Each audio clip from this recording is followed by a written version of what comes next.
Pakistan tourism sports and family festival کی 2 روزہ تقریبات وفاقی دارالحکومت اسلام آباد میں جاری ہیں۔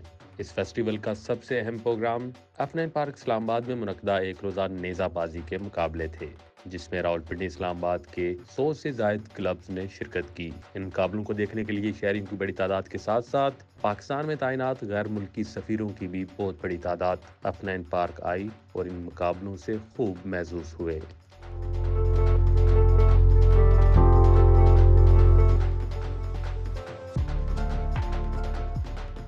اسلام آباد tourism sports and family festival کی یہ جو رونقیں آپ آج کل اسلام آباد میں دیکھ رہے ہیں، اس کے روئے رواں ہمارے ساتھ موجود ہیں Pakistan prime minister of Pakistan کے adviser to sports and tourism, especially tourism کو دیکھ رہے ہیں یاسر الیاس صاحب۔ زبردست ارینجمنٹس ہیں۔ اوورآل اگر ہمارے دیکھنے والوں کو یہ بتا دیں کہ اس فیسٹیول کے اندر کیا کیا ہے جو اسلام آباد کے شہریوں کے لیے۔ پاکستان کے جو پرائم منسٹر ہیں ان کی ویژن کے مطابق ہم نے پاکستان کا پہلا اور largest tourism sports family festival organise کیا ہے۔ اس کی ایک جھلک آپ کو یہاں افنین پارک میں نظر آ رہی ہے، جو کہ ٹینٹ پیکنگ ہم کر رہے ہیں۔ 45+ ٹیمز یہاں پہ ہیں۔ اسی کے ساتھ ہم آپ کو لے کے جائیں گے اپنے ساتھ پاکستان اسپورٹس کمپلیکس میں، جہاں پیراگلائڈنگ ہے، موٹرائز گلائڈرز ہیں، آٹوموٹیو شو ہے، وہاں پہ 200+ اسٹالز ہیں، کانسرٹ وہاں پہ ہو رہا ہے، سائیکلنگ ایونٹ ہے، وہاں پہ میراتھن ہے۔ پورا ایکو سسٹم ٹورزم کا آپ کو وہاں پہ نظر آئے گا۔ ٹریول ٹور آپریٹرز ہوں گے، ہوٹل کمپنیز ہیں وہاں پہ۔ تو پاکستان میں ہم لوگوں کو دکھانا چاہتے ہیں کہ اس انڈسٹری کے اندر کتنی پوٹینشیل اور یہ کتنی کنٹریبیوٹ کر رہا ہے GDP میں۔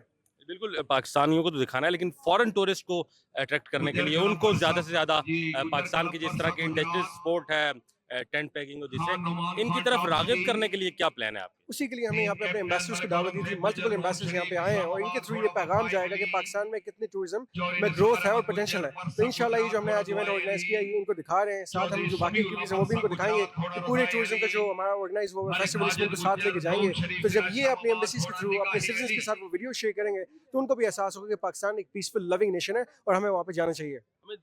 ہمیں کوئی ایسا پلان بھی ہے آپ کی منسٹری کر رہی ہے کہ پاکستان کے جو ٹورزم اٹریکشنز ہیں، یہ فلوٹس وغیرہ ان کو لے کر دوسرے ملکوں میں جا کے شو کیس کیا جائے، وہاں سے ٹورزم کو اٹریکٹ کیا ہم جائے؟ انشاءاللہ پلان کر رہے ہیں روڈ شوز مڈل ایسٹ میں بھی، یورپین ممالک میں بھی، سینٹرل ایشیا میں بھی، تاکہ ان کو جا کے ان کی ڈور پہ جا کے ان کو بتا سکیں، ان کے گھر میں جا کے ان کو بتا سکیں کہ how much potential there is in tourism. اور یہاں سے ان کے لیے پیکیجز ڈیزائن کر رہے ہیں میڈیکل ٹورزم کے، ریلیجیس ٹورزم کے، تاکہ ان کو بتا سکیں کہ یہاں پہ اور بھی ایونیوز ہیں۔ بہت شکریہ سداد یاسر الیاس صاحب، جو اس سارے فیسٹیول کو آرگنائز بھی کیا ہوا ہے۔ ان کی یہ کوشش ہے اور یہ ان کا ویژن ہے کہ پاکستان میں جو پوٹینشیل ہے ٹورزم کا، فورن ٹورزم کا، فورن ٹورسٹ کو اس طرح کے اٹریکشن، جس طرح یہ آج یہاں انہوں نے میلہ سجایا ہے، ٹینٹ پیکنگ ہے، اور پورے پاکستان میں جتنے بھی ایمبیسڈر ہیں دنیا بھر کے، ان کو یہاں انوائٹ کر کے ان کو دکھایا تاکہ فورن ٹورزم ہے اس کو پاکستان کی طرف راغب کیا جا سکے، اور ٹورزم جب چلے گا تو پھر بہت بڑا ایک زر مبادلہ پاکستان کی طرف آئے گا۔ باقی جو میلے کی ایکٹیویٹی ہے وہ بھی ہم آپ کو اپنے ساتھ ساتھ جو ہے لے کے چلیں گے اور وہ بھی دکھائیں گے۔